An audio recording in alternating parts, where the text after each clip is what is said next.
बिस्मिल्लाहिर्रहमानिर्रहीम। अस्सलाम वालेकुम नाज़रीन, मैं हूं आपका होस्ट अहमद फवाद। तीन बड़ी खबरें हैं जी आज की व्लॉग में आपके साथ शेयर करूंगा। पहली बड़ी ब्रेकिंग न्यूज़ तो ये है कि सुहेल आफरीदी ने आते ही सबको घुमाकर रख दिया है और एस्टेब्लिशमेंट को एक सख्त पैगाम दिया गया है सुहेल आफरीदी की जानिब से। कुछ एक्सक्लूसिव डिटेल्स हैं आपके साथ में शेयर करूंगा। दूसरी इंपॉर्टेंट खबर यह है जी कि सऊदीया और कतर की जानिब से इमरान खान साहब की हिमायत का ऐलान किया गया है और जो मौजूदा रजीम है ये बहुत बुरे तरीके से इस वक्त फंस गई है, हर महाज पर ये फंस गई है और ये दलदल की तरह धंसते ही जा रहे हैं। इस पर भी कुछ तफसीलात हैं, वो भी आपके साथ में शेयर करूंगा। और इमरान खान साहब इस वक्त सबसे पॉपुलर लीडर है, इमरान खान नंबर 1 है, ये मान लिया गया है जी हाफिज साहब की जानिब से। इस पर भी कुछ तफसीलात हैं, वो भी आपके साथ में शेयर करूंगा। सबसे पहले तो जी आपके साथ जो खबर शेयर करनी है वो ये है कि सुहेल आफरीदी उन्होंने आते ही सबको घुमाकर रख दिया है और सबसे पहले तो भरपूर कोशिशें हुई उनको रोकने के लिए। इवन के ताकतवर हलकों की जानिब से वाज़े तौर पर ये ऐलानात किए गए, ये मैसेजेस पहुंचाए गए कि हम किसी सूरत सुहेल आफरीदी को वज़ीर आला नहीं बनने देंगे। फिर इसके साथ ही जो सुहेल आफरीदी हैं और स्पीकर केपी असेंबली हैं, इन दोनों से राब्ते किए ताकतवर हलकों ने, इन दोनों से मुलाकात का कहा, लेकिन दोनों ने इनकार कर दिया। और दीगर जो MPAs हैं पाकिस्तान तहरीक इंसाफ के 92 उनकी तादाद है, उनमें से कोई एक शख्स भी ये नहीं तोड़ पाए, बल्कि उल्टा हुआ ये कि जो अपोजिशन की जमातें हैं वो खुद तितर बितर हो गई, उनका जो इत्तेहाद है वो टूट गया। एक खबर आपसे शेयर करता हूं जी कि पाकिस्तान तहरीक इंसाफ ने सुहेल आफरीदी, नून लीग की जानिब से सरदार शाह जहां यूसुफ, JUI फे ने मौलाना लतीफ़ुर रहमान, जबकि पीपल्स पार्टी की जानिब से अरबाब जो है उन्होंने कागजात नामजदगी जमा करवाए हैं। आज लास्ट डे था कागजात नामजदगी जमा करवाने का, इतवार का दिन। अभी चूंकि मंडे का आगाज हो गया है, जब आप मेरा व्लॉग सुन रहे होंगे तो कुछ ही घंटे रह गए होंगे वज़ीर आला KP के इंतखाब में, वोटिंग में। बहरहाल ये जो 4 उम्मीदवार सामने आए हैं ना, तो इससे एक बात तो वाज़े हो गई है कि इत्तेफाक नहीं बना। चारों जो 3 अपोजिशन की बड़ी जमातें हैं, ANP ने तो हिस्सा ही नहीं लिया, उनके तो खैर 2-3 लोग हैं, उन्होंने क्या हिस्सा इसमें लेना। बहरहाल जी मौलाना फजल रहमान और पीपल्स पार्टी और नून लीग की कोई 15 से 20 के दरमियान सीटें थीं, तो टोटल इनकी 53 बनती थी। अगर ये सारे मिल जाएं और PTI के नंबर तोड़ें तो तब जाकर ये था कि ये अपना वज़ीर आला बना सकते थे। इसीलिए अली अमीन गंडापुर को भी डराया गया जी कि 22 लोग हमारे साथ हैं तो हम आपकी हुकूमत दोबारा नहीं आने देंगे। तो हुआ ये जी कि ना सिर्फ ये कि ये PTI का एक भी बंदा तोड़ सके, बल्कि आपस में इस वक्त इनका इत्तेहाद टूट गया और सारों ने ही अपना अपना जो वज़ीर आला है वो नामजद कर दिया है और कागजात भी जमा करवा दिए हैं। अब ज़ाहिर सी बात है सारी जो जमातें हैं वो अपने अपने उम्मीदवार को जमा वोट जो है वो देंगी। जो 16, 17 या 18 वोट होंगे एक एक उम्मीदवार के हिस्से में वो आएंगे। और दूसरी तरफ सुहेल आफरीदी जो हैं वो आप यूँ समझें कि बिला मुकाबला, कोई मुकाबला नहीं बनता, कहाँ 92 और कहाँ 17-18 वोट, तो उनका कोई मुकाबला नहीं बनता। वो बिला मुकाबला वज़ीर आला KP जो है वो मुंतखब होने जा रहे हैं। बस कुछ ही घंटों की गेम बाकी रह गई है और मतलब है कि अभी बल्कि जितनी भी डेवलपमेंट्स होगी, और ये जो खबर आ गई ना अब इससे तो कन्फर्म हो गया है कि जितने ये मुश्किलात खड़ा करना चाह रहे थे सुहेल आफरीदी के रस्ते में, वो सारी की सारी जो रुकावटें थी वो अब दूर हो चुकी हैं। मेन खबर यह है जी कि सुहेल आफरीदी ने 2 बहुत ही इंपॉर्टेंट स्टेटमेंट्स दे दी हैं और अब आप उनको बतौर वज़ीर आला ही लें और आप ये समझे कि ये वज़ीर आला KP की स्टेटमेंट्स हैं। एक तो स्टेटमेंट उन्होंने ये दी है जी कि जो खान की लाइन होगी वही मेरी लाइन होगी, क्योंकि एक्सपेक्ट ये किया जा रहा था जी उनसे कि देखें जिस तरह से अली अमीन गंडापुर हैं, उन्होंने इमरान खान साहब कुछ हिदायत के ऊपर अमल नहीं किया। ज़ाहिर सी बात है वो मुफाहमत चाहते थे, ताकतवरों से राब्ते में थे, वो डरे भी हुए थे जी कि अगर मैं हट गया तो नया वज़ीर आला किस तरह से आएगा, 22 लोग तो उनके साथ हैं। तो इमरान खान साहब ने जी ये बड़ा जो डिसीजन है वो लिया, तो सुहेल आफरीदी ने कह दिया जो इमरान खान की लाइन है वही मेरी लाइन है। तो इमरान खान साहब की हिदायत क्या है, ड्रोन अटैक्स के हवाले से, ऑपरेशन के हवाले से, मादनियात के हवाले से, इन तमाम तर चीज़ों के ऊपर जो इमरान खान साहब की लाइन है वही सुहेल आफरीदी की लाइन है और यही मंजूर नहीं है इस वक्त इस रजीम को। दूसरे नंबर पर सुहेल आफरीदी ये कहते हैं जी कि हमें दहशतगर्द कहते हैं और ख़ुद उसामा बिन लादेन जो है उनसे राब्ते करते हैं। तो ये सुहेल आफरीदी ने जो स्टेटमेंट है वो दे दी है। सुहेल आफरीदी का ताल्लुक आपको बताऊं जी वो फाटा से हैं और फाटा का जो एरिया है खैबर, यानी कि वो कबायली एरिया के KP में फर्स्ट टाइम ऐसा हुआ है कि किसी कबायली एरिया का जो वज़ीर आला है वो बना हो। तो जो इमरान खान साहब की लाइन है, और इमरान खान साहब जो है वो शुरू से यही बात करते आए हैं, ये नहीं कि इमरान खान साहब अब ये बात कर रहे हैं, इमरान खान साहब शुरू से ये बात करते हैं जी कि मुज़ाकरात के ज़रिए चीज़ों का जो हल है वो निकाला जाए। और जो आप कबाइल में कर रहे हैं, ख़ास तौर पर जो सिविलियंस की जाने जा रही हैं, हमारे अपने लोग जो है वो जो है वो उनके जो प्यारे हैं वो शहीद हो रहे हैं, तो उनके साथ ऐसा क्यों जो है वो हो रहा है। आप मुज़ाकरात के ज़रिए चीज़ों को हल करें। जो मकामी कायदीन है, जो जिरगा कायदीन है, उनके ज़रिए अमन लाने की जो कोशिश है वो करें। तो ये इमरान खान साहब का मैसेज है, और यही अब सुहेल अफरीदी का भी मैसेज है, यही सुहेल अफरीदी की भी लाइन है, और इसी के ऊपर वो इम्प्लीमेंट करेंगे। अब नाज़रीन एक बड़ी हिमायत मिल गई है इमरान खान साहब को। एक तरफ सुहेल अफरीदी ने भी ऐलान कर दिया है जी, और दूसरी तरफ सऊदी अरब और कतर ने भी इमरान खान साहब की इनडायरेक्ट एक हिमायत की है। कैसे?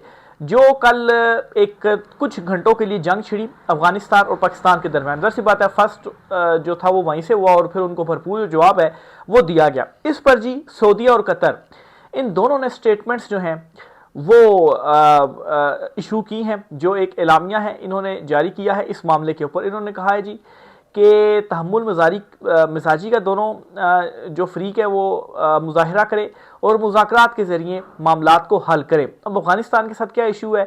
दहशतगर्दी का इशू है। हम ये कहते हैं जी कि वहाँ पर दहशतगर्द जो हैं वो छुपे हुए हैं, और वहाँ से बैठकर पाकिस्तान में जो कार्रवाइयाँ हैं वो की जाती हैं। जैसे बात है बॉर्डर भी जो है वो साथ लगा हुआ है, और जो एक मतलब है कि वहाँ पर जो हमने एक वो स्ट्राइक वगैरह भी की थी, वो भी दहशतगर्दों को मारने के लिए की थी। तो इसी किस्म की चीज़ें जो है वो अफगानिस्तान की जानिब से सामने आती हैं। तो अब इस मामले को हल करने के लिए इमरान खान साहब ने कहा जी कि मुज़ाकरात के ज़रिए चीज़ें जो है वो हल हो सकती हैं, ऐसे चीज़ें हल नहीं हो सकती हैं इस तरह से। तो आप मज़ीद जो शहादतें हैं वो होती रहेंगी। अब देखें ना कि कैसा लगेगा कि दोनों मुस्लिम कंट्रीज़ हैं और दोनों की जो फौजी हैं वो आमने सामने आए, उधर से भी अल्लाह अकबर का नारा, इधर से भी अल्लाह अकबर का नारा। तो सऊदी और कतर की जानिब से इस मामले के ऊपर तो उन्होंने ये कह दिया है जी कि मुज़ाकरात के ज़रिए चीज़ों को हल करें, और इनडायरेक्टली ये इमरान खान साहब की हिमायत है, क्योंकि इमरान खान साहब का भी यही इस हवाले से मौक़िफ़ है। बहरहाल सऊदीया की जानिब से ये जो एक एलामिया से सामने आया है, इस पर एक और भी सवाल ज़हनों में उठता है कि सऊदी और पाकिस्तान के दरमियान जो एक दिफाई मुआहदा हुआ था, उसमें तो ये कहा गया था जी कि सऊदीया और पाकिस्तान दोनों में से किसी के ऊपर भी अटैक हुआ तो वो दोनों कंट्रीज़ के ऊपर समझा जाएगा। यानी कि पाकिस्तान पे होता है तो उसका मतलब ये होगा कि सऊदीया के ऊपर किया गया है। लेकिन उस एलामिया में तो सऊदीया जो है वो ब्रदर कंट्रीज़ का वर्ड जो है वो इस्तेमाल कर रहा है, यानी कि अफगानिस्तान को भी पाकिस्तान को भी ब्रदर मुल्क जो है वो करार दे रहा है। तो यहाँ पर तो फिर इस तरह से नहीं होना चाहिए था कि पाकिस्तान के साथ जो है वो स्टैंड लेना चाहिए था। तो अब वो जो एक मुआहदा हुआ है उस पर के हवाले से भी इस हुकूमत के ऊपर सवाल उठ गए हैं कि वो जो फिर असल में मुआहदा है वो क्या हुआ है, क्योंकि उसकी भी डिटेल सामने नहीं आई। बस यही चीज़ बताई गई है जी कि ये मुआहदा हुआ और उसी को ही आगे जो है वो लेकर चल रहे हैं। कि ये ऐसा तो नहीं है कि खाली उधर अगर अटैक हुआ तो हम समझेंगे कि हमारे ऊपर हुआ है, हमारे ऊपर बेशक हो जो है वो नहीं समझेंगे, क्योंकि अभी ये जो अफगानिस्तान वाला इशू हुआ है इसके ऊपर तो अमली तौर के ऊपर यही चीज़ सामने आई है, और वो दोनों को कह रहा है जी कि आप मुज़ाकरात के ज़रिए चीज़ों को जो हल है वो करें। तो इमरान खान साहब ये कब से कह रहे हैं? एक अरसे से इमरान खान साहब कह रहे हैं। तो अब जो है वो सऊदी और कतर की जानिब से भी ये बात कह दी गई है। अगली खबर जो आपसे शेयर करनी है जी वो है इमरान खान साहब के हवाले से।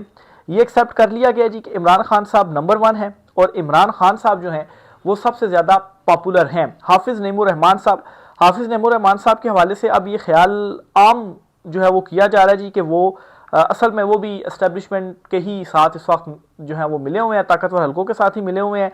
और उन्होंने बड़ी एक इंपॉर्टेंट जो स्टेटमेंट है जी वो दी है। ये मैं स्टेटमेंट आपके सामने रखना चाहूँगा, ये ज़रा आप सुनिएगा। नंबर 1 पार्टी इस वक्त पीटीआई है। आप कुछ भी कहें उसको अच्छा लगे किसी को बुरा लगे, मैं दोबारा से लगाता हूँ। लेकिन अगर उसको नहीं आने, नंबर 1 पार्टी इस वक्त पीटीआई है। आप कुछ भी कहें उसको अच्छा लगे किसी को बुरा लगे, लेकिन अगर उसको तो ये हाफिज़ नईमुर रहमान साहब है जी, उन्होंने एक इंटरव्यू से दिया है, और इस इंटरव्यू में हाफिज़ साहब ये कह रहे हैं कि नंबर 1 पार्टी जो है इस वक्त पीटीआई है, इमरान खान साहब नंबर 1 है, और नंबर 1 मतलब इमरान खान साहब इस वक्त सबसे ज़्यादा मकबूल हैं। तो ये इनकी जानिब से भी मान लिया गया है, और आहिस्ता आहिस्ता सब कुछ मानेंगे। पहले तो कहते थे जी कि इमरान खान साहब जो हैं उनकी क्या पॉपुलैरिटी, या इमरान खान साहब अब जेल में चले गए हैं, उनकी जमात को जो है वो हमने तितर बितर कर दिया है, और इमरान खान साहब जो है वो अब कम बैक नहीं कर पाएंगे। तो अब आप देखेंगे इमरान खान साहब ने अकेले जेल में बैठकर इन सारों की जो होश है जी वो उड़ा दी है। ख़ास तौर पर ये जो सुहेल अफरीदी वाला फैसला है ना, इस फैसले ने बड़ी चोट जो है वो पहुंचाई है।